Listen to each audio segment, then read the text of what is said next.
This is a story of how Buddy the Elf saved Christmas.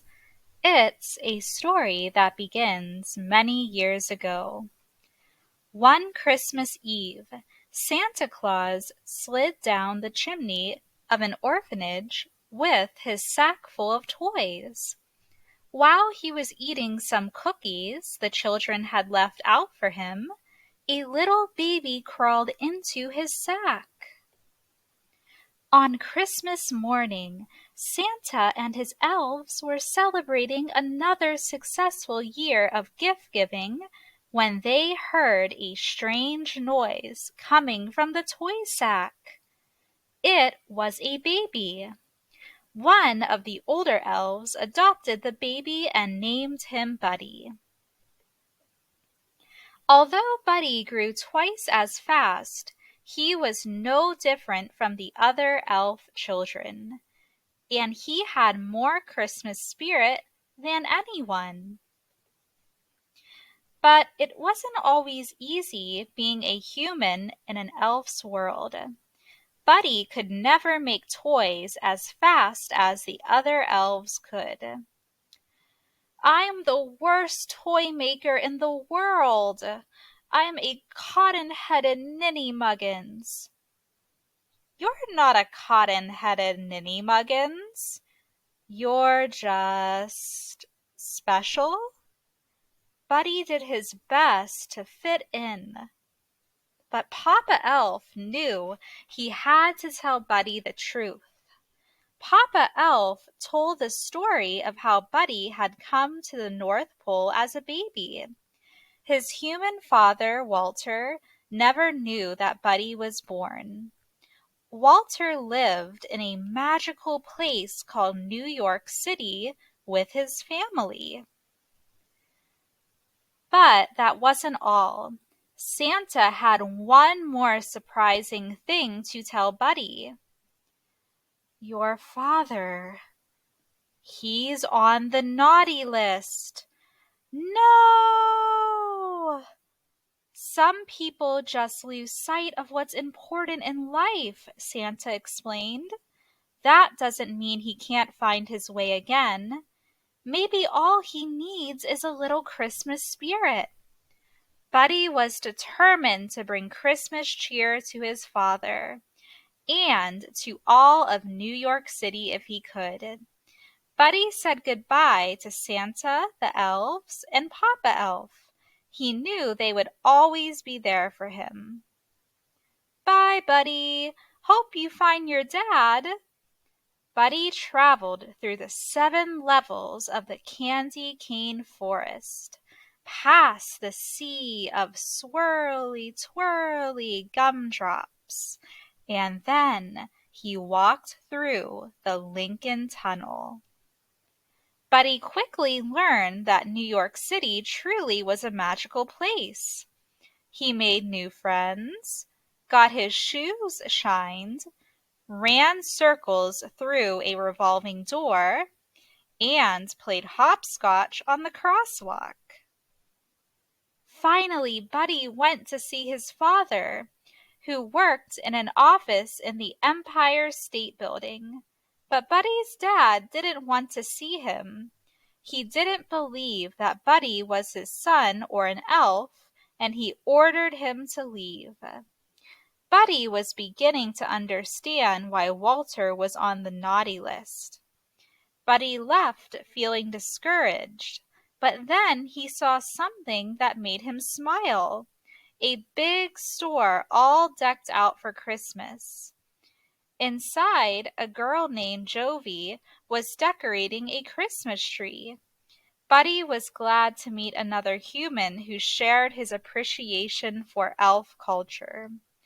Jovi told him that Santa would be visiting the store the next day. Buddy was so excited to see Santa again. Buddy stayed up all night decorating the store in preparation for Santa's arrival. But when Santa arrived the next morning, Buddy realized that he was an imposter. "You smell like beef and cheese. You're not the real Santa. You sit on a throne of lies. Buddy ripped off the fake Santa's beard, and all the children screamed, "Ah!" He caused such a ruckus that the store manager called Buddy's dad to pick him up. Buddy met his dad's wife, Emily, and their son, Michael. They were much friendlier than his dad. At dinner, Buddy told his family about the 4 main food groups that elves eat: candy, candy canes, candy corns, and syrup. Buddy had a whole list of things that he wanted to do with his dad. But Buddy's dad didn't want to do any of those things. All he wanted to do was work. So Buddy went to work with his dad. He tried coffee. He helped answer the phones. Buddy the elf, what's your favorite color? And he sorted packages in a shiny mailroom. Buddy hadn't forgotten about Jovi, the girl from the store. On Christmas Eve, they skipped down the sidewalk together. He showed her a sparkly Christmas tree in a shop window. And Jovi showed Buddy the biggest tree in all of New York City. Buddy was so excited that he interrupted a big meeting at his dad's office to tell him all about Jovi. I'm in love, and I don't care who knows. But Buddy's dad didn't want to be interrupted. Get out! Buddy was so upset that he decided to run away. He left a note behind. I'm sorry I ruined your lives and crammed 11 cookies into the VCR. I don't belong here. I don't belong anywhere. I'll never forget you. Love, Buddy. When Michael told his dad that Buddy was missing, Walter felt sorry for yelling at him. He knew what he had to do. Walter's boss didn't want him to leave the meeting, but Walter said that nothing was more important than finding his son. Buddy was on his way out of the city, but then he saw something strange overhead. It was Santa's sleigh, and it was falling from the sky. Buddy found Santa in Central Park. My sleigh can't fly without Christmas spirit, and there's no Christmas spirit anymore, Santa explained. I need an elf's help. But Santa, I'm not an elf. Buddy, you're more of an elf than anyone I've ever met. Suddenly, Walter and Michael burst through the trees. They had been looking for Buddy all night. Buddy, I need to apologize to you, Walter said. You've been right about everything, and I don't want you to leave.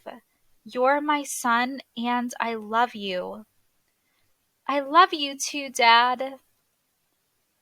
While Buddy helped Santa fix the sleigh, Walter and Michael joined Emily and Jovi in the crowd outside Central Park. They needed to help people find their Christmas spirit. Jovi remembered something that Buddy had told her. The best way to spread Christmas cheer is singing loud for all to hear. One by one, everyone began to sing. It's working, Buddy exclaimed. Everyone except for Walter. Dad, you have to sing. Finally, Walter joined in.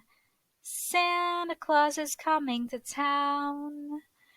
Just in the nick of time, Santa's sleigh soared into the sky. There was so much Christmas spirit in the air that the sleigh flew all the way to the top of the Empire State Building. The next day was Christmas. It was the best Christmas ever because Buddy got to spend it with his whole family, doing all of his favorite things, singing, giving gifts, and snuggling. And that's the story of how, with a little help, Buddy the elf managed to save Christmas. And his spirit saved a lot of other people too. The end.